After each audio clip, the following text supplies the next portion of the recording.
spring and, believe it or not, for fall too. So here with the do's and don'ts of working with pastels is makeup artist Emily Macculloch.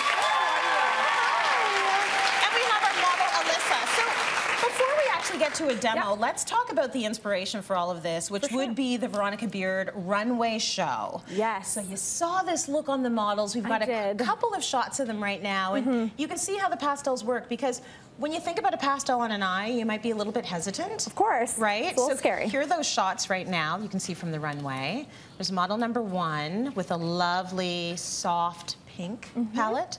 Model number 2, same sort of color on her eye as well. So what do we need to think about when we're doing a pastel eye? There's lots to think about, but it's not complicated. Okay. So people tend to generally stay away from bright or even soft colors on the eye because it can be scary. Right. I totally get it, but the part that I love about makeup is you're supposed to play around, you're supposed to have fun with it. So with pastels, it's a great sort of introduction to doing brighter colors on your eye because it's such that beautiful soft wash of color. Right. So there's a couple key things when you're going and you want to try that look. Really getting a good eye primer. So that is going to keep the eyeshadow on. It's going to make the color really stand out, just to be like the color you see in the pan, because often those pastels are muted colors. So I feel like if you're not going to put on that eye primer, you might as well not do it, because you really want to get in there and get that impactful color. Yes. And then there comes the color option. So you go to the drugstore, you see the whole aisle basically. You want to zone in on, so it sort of depends on your skin tone. Yeah. So if you have a warmer, more golden skin tone, those beautiful warm peaches, corals, those kind of shades are stunning. Even pinks are really beautiful on a warmer skin tone.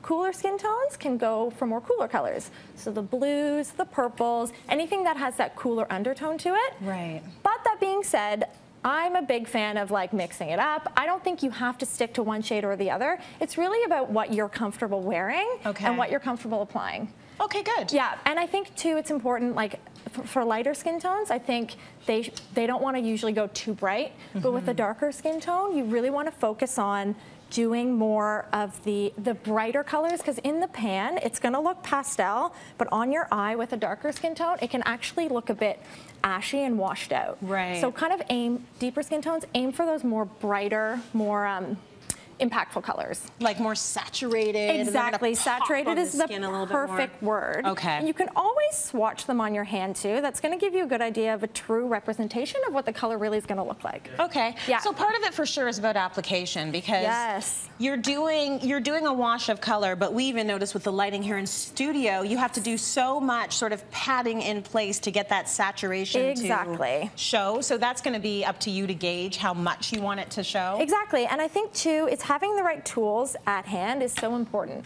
because you really want to make sure that you are really using a brush that you can pack on that color. Okay. Because if you're using a fluffier brush, you're not going to get the impact that you want from the shadow. You know, it's going to look washed out, and it depends too. There's so many different ways you can do it. On Alyssa, I'm doing a really soft wash just on her lid. I feel like when you go up to the brow bone, then you're getting more of that 80s. It's getting scary. That's the scary part. You do not want to go up to the brow bone, so you really want to stop.